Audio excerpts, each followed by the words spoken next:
Alors le thème que je suis en train d'aborder, la façon dont je l'aborde, vous allez le trouver dans 3 ouvrages. Bon, même dans plus, mais dans 3 ouvrages. La première clé qu'on a abordée qui est briser les pensées, les mentalités du diable, la mentalité que l'on appelle la mentalité de l'Égypte ou la mentalité de l'insatisfaction, c'est ce livre-là qui le développe profondément. Amen. Voilà, qui le développe avec différentes formes de mentalité que l'ennemi crée dans l'esprit des gens. Ok? Vous savez que je vous ai dit que la deuxième clé pour sortir de la pauvreté et puis vivre la provision de Dieu, la deuxième clé qu'on a étudiée dimanche dernier, qu'on a commencé dimanche dernier, c'est le contentement. Amen.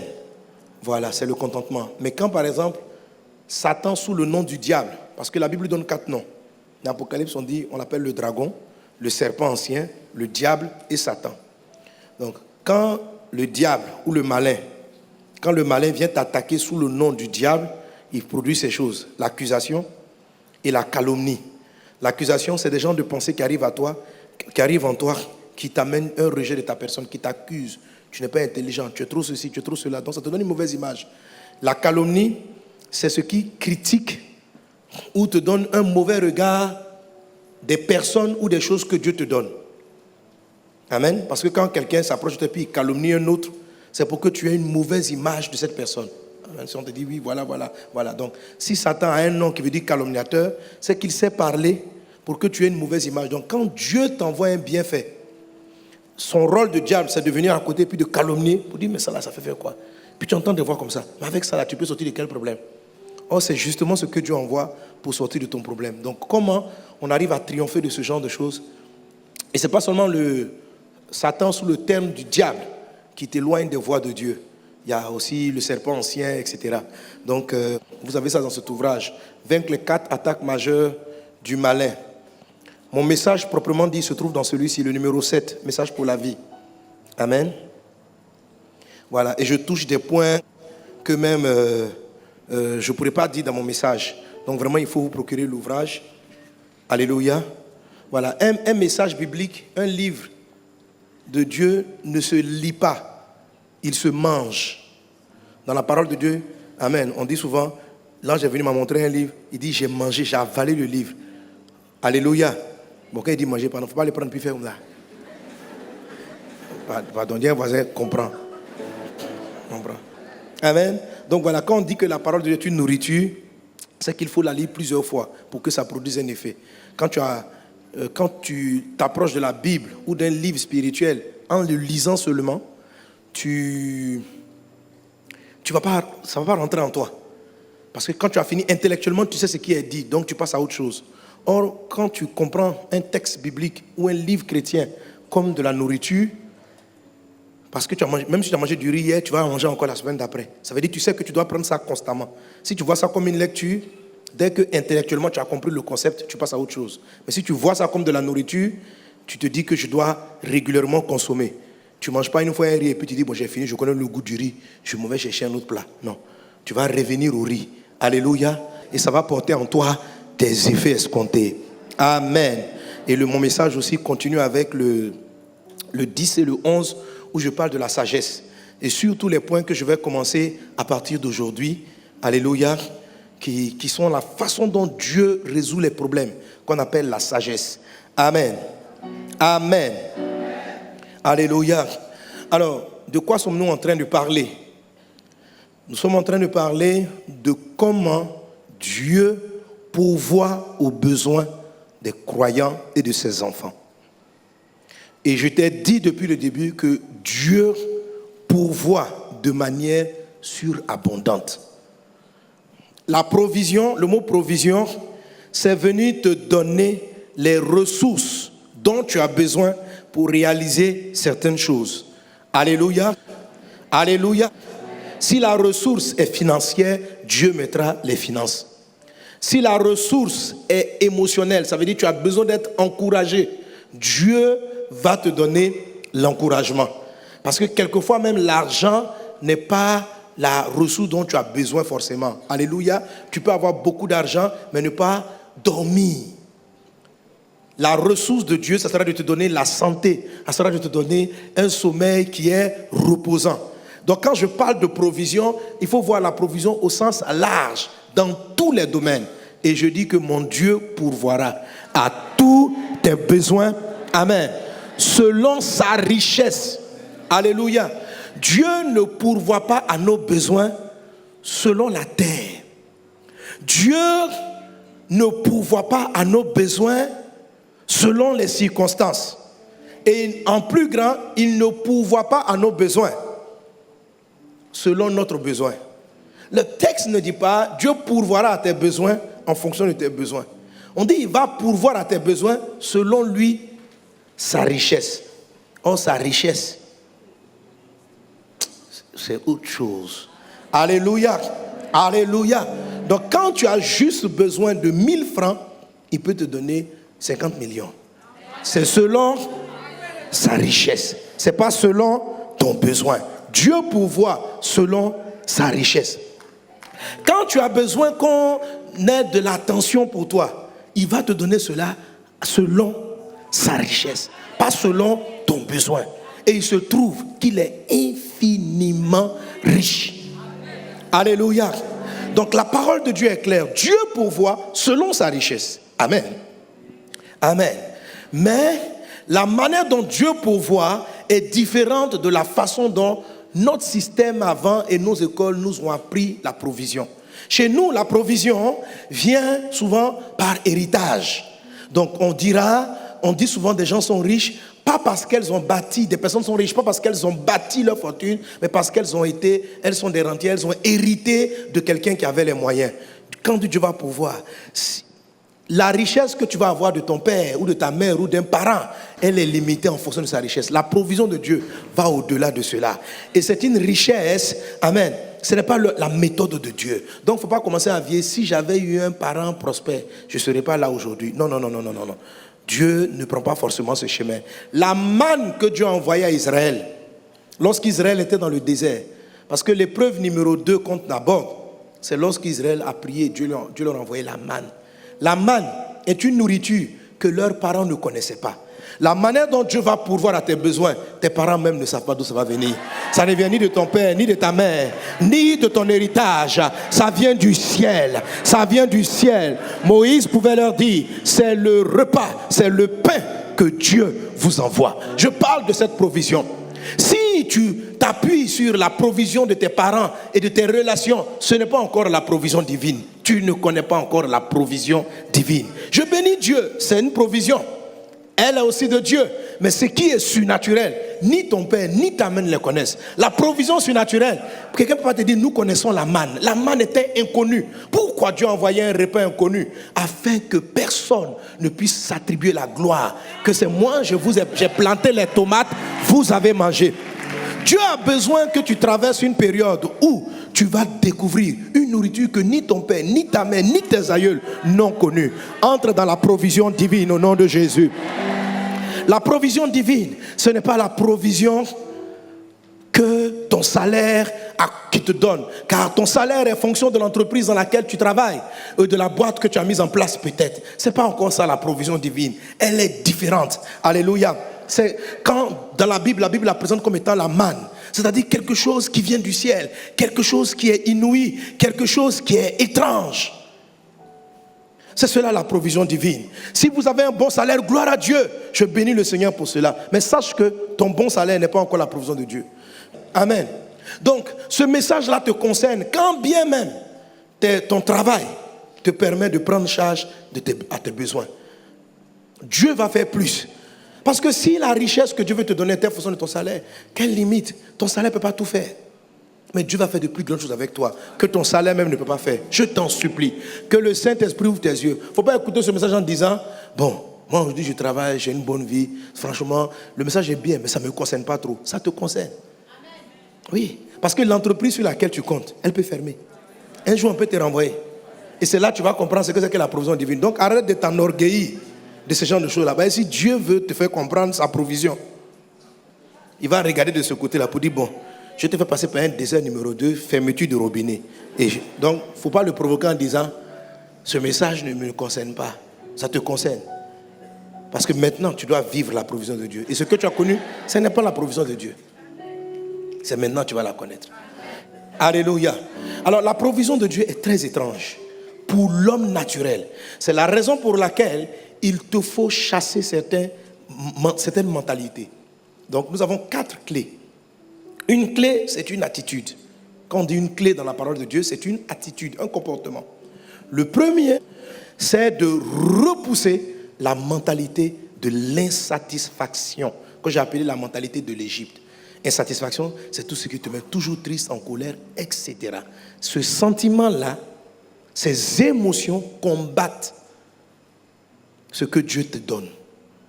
Tu dois résister. Tu ne dois pas les excuser. Tu ne dois pas les justifier. Car toute insatisfaction se justifie. Je suis insatisfait parce que quelqu'un a fait ceci. Donc, parce que c'est juste, on a une tendance à l'accepter, à la tolérer. Mais en fait, c'est juste selon le monde, pas selon Dieu. En Dieu, on ne s'énerve pas. En Dieu, on manifeste la douceur. Donc, tu dois résister à ces genres de mentalité d'insatisfaction en combattant avec fermeté les sentiments de colère, de tristesse, des angoisses. C'est comme ça que tu vas progressivement découvrir la richesse de Dieu. Est-ce qu'on est d'accord? Est-ce qu'on est ensemble? Ça, c'est la première clé. La deuxième clé que je vais achever aujourd'hui. Donc, mon message aujourd'hui, c'est sur le contentement, partie 2. Suite du contentement. Dis avec moi, contentement. Partie 2. Amen. La deuxième clé, c'est ce que la Bible appelle le contentement. Je vous l'ai cité dimanche dernier avec 1 Timothée chapitre 6, verset 6. Amen. 1 Timothée 6, 6 dit, c'est en effet une grande source de gain que la piété et le contentement. Je vous ai dit que la piété fait partie du miracle de Dieu, mais je n'ai pas voulu en faire une clé. J'aurais pu en faire une clé. Ok? On peut dire, deuxième clé, la piété. Troisième clé, le contentement. Alléluia. Et le contentement, comme je te l'ai dit, c'est le fait de se réjouir pour très peu. La provision de Dieu, les miracles surnaturels, les clés, ou ce qui fait que Dieu nous donne les ressources pour mener toutes ces campagnes, ces croisades. Alléluia. Ce qui fait un homme qui est pour moi un modèle, un peu, le bishop Dag. Quand vous arrivez et que vous voyez par exemple les choses que Dieu a bâties avec lui, il a un camp, par exemple, qu'on appelle c'est une ville. C'est une ville.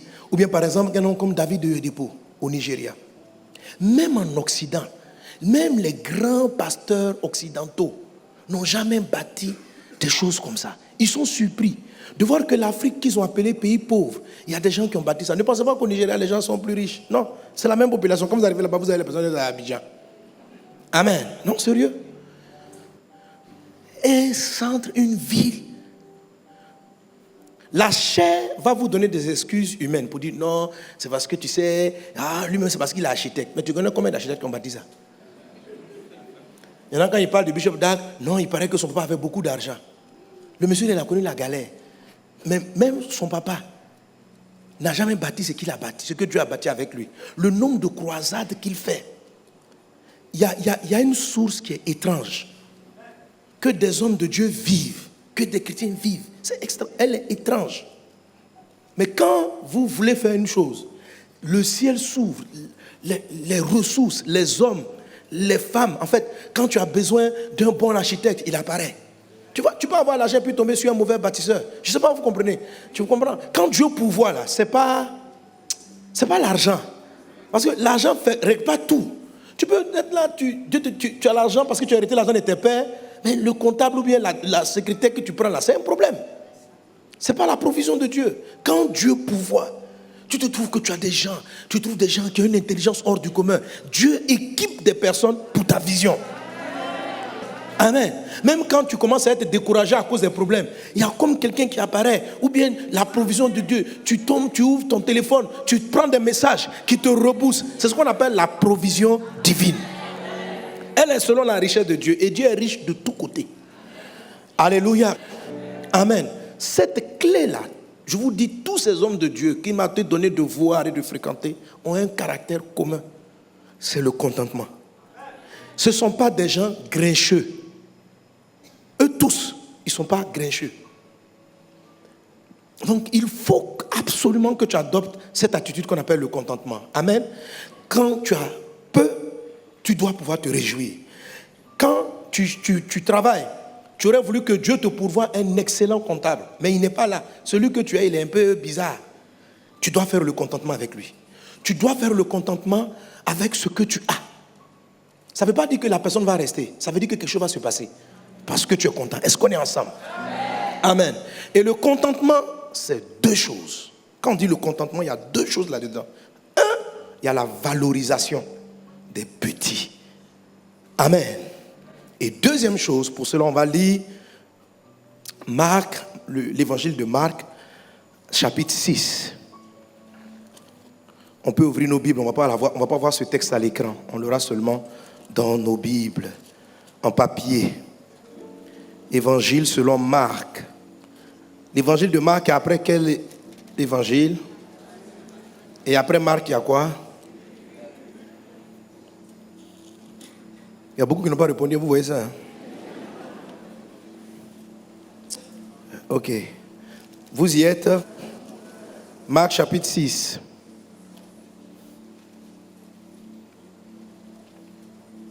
Nous allons lire du verset 35 au verset 44. On va se tenir debout, on va faire la lecture de la parole de Dieu. On va lire ça tous ensemble. Amen. On y va. 1, 2, 3. Comme l'heure était déjà avancée, ses disciples s'approchèrent de lui et dirent: ce lieu est désert et l'heure est déjà avancée. Renvoie-les afin qu'ils aillent dans les campagnes et dans les villages des environs pour s'acheter de quoi manger. Jésus leur répondit: donnez-leur vous-même à manger. Mais il lui dit: irions-nous acheter des pains pour 200 deniers et leur donnerions-nous à manger? Il leur dit: combien avez-vous de pain? Allez voir. Ils s'en assurèrent et répondirent: 5 et 2 poissons. Alors il leur commanda de les faire tous asseoir par groupe sur l'herbe verte, et ils s'assirent par rangées de 100 et de 50. Il prit les 5 pains et les 2 poissons, et levant les yeux au ciel, il rendit grâce. Puis il rompit les pains et les donna aux disciples afin qu'ils les distribuassent à la foule. Il partagea aussi les 2 poissons entre tous. Tous mangèrent et furent rassasiés. Et l'on emporta 12 paniers pleins de morceaux de pain de ce qui restait des poissons. Ceux qui avaient mangé les pains étaient 5000 hommes. Amen. On peut acclamer la parole du Seigneur et se rasseoir. Alléluia.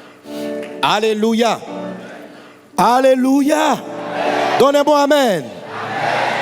Alors ce passage nous montre comment Dieu a pourvu. Dieu a donné de la provision lorsqu'il n'y en avait pas. Vous retrouvez ces clés dans le texte qu'on a lu dimanche dernier sur 2 Rois 4. La veuve du prophète. C'est toujours les mêmes méthodes de Dieu. Lorsque on est confronté à pas assez, ça veut dire ce qui est avec moi n'est pas suffisant. Les hommes que j'ai avec moi n'ont pas le niveau. Les personnes qui sont avec moi ne sont pas suffisantes. Le mari que j'aime est bien, mais son amour n'est pas suffisant. La femme que j'ai, elle est belle, mais ce qu'elle m'apporte n'est pas suffisant. Quand tu es confronté à ce désert, ce type de preuve, que faut-il faire? Alléluia. Amen. Donc, comme je vous l'ai dit, Jésus, premièrement, dit aux disciples: n'allez pas chercher dehors. N'allez pas chercher dehors. La solution se trouve là où nous sommes. Les disciples disent: renvoyons-les dans les villages. C'est ce que le texte nous a dit. Mais Jésus dit: nourrissez-les vous-même. Je veux te dire, ma soeur, mon frère, la solution à ton problème financier, ça ne viendra pas d'une tente. Si c'est venu de ces personnes, ça ne sera pas encore le vrai miracle définitif. Ça sera une situation de dépannage. Le vrai miracle par lequel tu bâtis l'art de la provision continuelle de Dieu ne se trouve pas à l'extérieur. Arrête de lorgner ton grand-père ou l'oncle de quelqu'un. Les gens sont venus te dire: ton besoin là, ton temps. Demande-lui. Et tu as focalisé tes prières sur la tête du pauvre monsieur. Au nom de Jésus, tu es en train de les paralyser. Dieu incline son cœur en ma faveur. Incline son cœur. Tu n'as pas remarqué que plus tu pries, moins son cœur s'incline et qu'il te regarde de moins en moins. Parce que ce n'est pas la route de Dieu. Dieu est en train de fermer son robinet. Il t'a dépanné hier, mais c'est fini là, c'est fini. Sinon tu vas finir par devenir aigri contre le monsieur. Laisse-le tranquille. Amen. Dieu veut que tu deviennes une source de gain. Pas que les gens te donnent tout le temps. Que toi-même, tu sois un producteur de richesse. Deviens un producteur de richesse au nom de Jésus. Alléluia. Et pour devenir un producteur, la solution se trouve chez toi. Jésus dit, nourrissez-les vous-même. Ils disent, comment? Il dit, qu'est-ce qu'il y a ici? Qu'est-ce que tu as? L'histoire commence là. Amen. Lorsque les disciples amènent à Jésus ce qu'ils ont trouvé, Jésus, au lieu de faire une prière, parce qu'il y a 5 pains et il y a des milliers d'hommes et de femmes, au lieu de pleurer, oh Père, c'est pas suffisant. Regarde, comment on va faire avec ça? Jésus fait une chose extraordinaire, il rend grâce. Alléluia. Donc dans ce texte, on voit les 2 éléments du contentement. 1, ils ont valorisé les 5 pains. Ils n'ont pas dit que ce n'est rien. Ça, c'est la valorisation. 2, Jésus rend grâce. La deuxième clé du contentement, c'est la gratitude. Dis avec moi la gratitude. Quand on dit le mot contentement, il y a 2 mots là-dedans. Il y a valoriser le petit, dire que c'est pas petit et dire que c'est important. Et puis, mais une fois que tu as vu ce qui est là, il y a la gratitude. Parce qu'il y a des gens qui voient ce qui est là, et puis ils sont fâchés. Seigneur, tu as vu, non? Le pasteur a dit, il faut rendre grâce. Mais une grâce a un visage serré. Je dis, mais merci, hein? Mais merci. Parce que valoriser et puis être la gratitude, c'est pas pareil. La gratitude, est-ce que tu sais que la gratitude, on est content? Parce qu'une gratitude où tu n'es pas content, ce n'est pas de la gratitude. Comme le pasteur a dit de rendre grâce pour le petit. Chérie, je te dis merci pour la popote. La popote là, merci, hein, merci. Mais une femme ne vit pas seulement de popote. Elle épargne. Mais merci. Le pasteur a dit, il ne faut pas te plaindre. Je me concentre. Merci. Frère, ma soeur, ce n'est pas la gratitude. Tu as reconnu que le monsieur donne la popote, mais tu n'es pas reconnaissant. Même si tu dis merci, il y a des merci qui ressemblent à des menaces. Est-ce qu'on est ensemble? Est-ce qu'on est ensemble? Alléluia.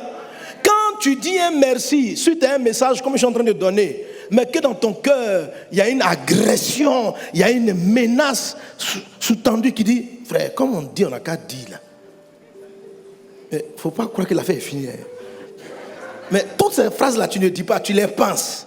Donc, la manière dont tu dis ton merci, ça sonne faux. Ça sonne faux. Alléluia. Comment une chose qui est petite, qui est insuffisante, comment peut-on être content? Jésus dit le contentement. Mais comment je peux être content d'un argent qui ne peut pas payer mon loyer? Pourtant, Jésus dit, la source de gain, c'est le contentement. Ça veut dire, non seulement tu as trouvé que la chose est là, mais en plus, il faut danser avec ça. Et comment on danse avec ce qui ne marche pas? Mais tu dois danser quand même. Dis à ton voisin, tu dois danser. Dis à ton voisin, tu dois danser.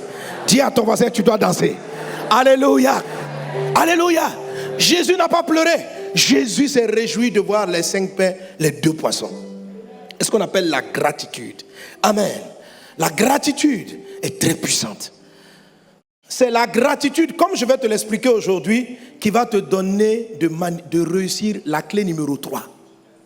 La clé numéro 3 qu'on va développer dimanche prochain s'appelle la peine quotidienne. La peine, dis avec moi peine. P-E-I-N-E. La peine quotidienne. La phrase où Jésus dit, à chaque jour suffit sa peine. Le mot chaque jour, il y a une peine du jour. Là. Ce mot-là est dangereusement puissant. Et Parce que où Jésus dit ça, c'est là il parle de comment Dieu nourrit. Il dit, regardez les oiseaux du ciel, regardez, je prends soin d'eux. Mais il donne un mystère. Et puis il arrive et puis il continue. Regardez les oiseaux du ciel, ne vous inquiétez pas du lendemain. À chaque jour suffit sa peine. Il y a une peine, il y a une peine. Ça veut dire un petit effort. Quelque chose que tu déclenches. Parce que le contentement sans la peine, vous voyez, c'est 4 attitudes qui vont ensemble. S'il n'y a pas la peine quotidienne, quelque chose, tu seras content seulement. Et puis tu vas rester dans la galère, dans le contentement. Tu dis merci en souriant, alléluia, mais ça va pas. Non, quand tu souris, il y a quelque chose que tu dois faire. Mais ce n'est pas une chose qui est énorme. Et c'est tellement petit que plusieurs sous-estiment. Ce qu'on appelle la peine quotidienne. Dans l'histoire d'Israël, qui est notre histoire de base, Dieu dit, je vais tomber la manne. Mais les Israéliens avaient une peine quotidienne. Ils devaient sortir tous les jours. Le texte dit, vous sortirez tous les jours. Il ne faut pas rester à la maison. Vous sortirez tous les jours. Vous allez récupérer la peine quotidienne, juste ce qu'il vous faut. Et c'est une souffrance parce que tu ne dois pas prendre plus. C'est une peine. Quand on dit la peine, là, il y a une douleur à l'intérieur. Mais elle est petite, elle est indispensable. C'est avec moi la peine quotidienne. Amen. La peine quotidienne de la femme qui avait, la veuve du prophète, sa peine a été quoi? Lorsqu'il dit, qu'as-tu à la maison? La femme a failli perdre le volet contentement. Donc elle dit, je n'ai rien. Ah, mais il y a un vase d'huile.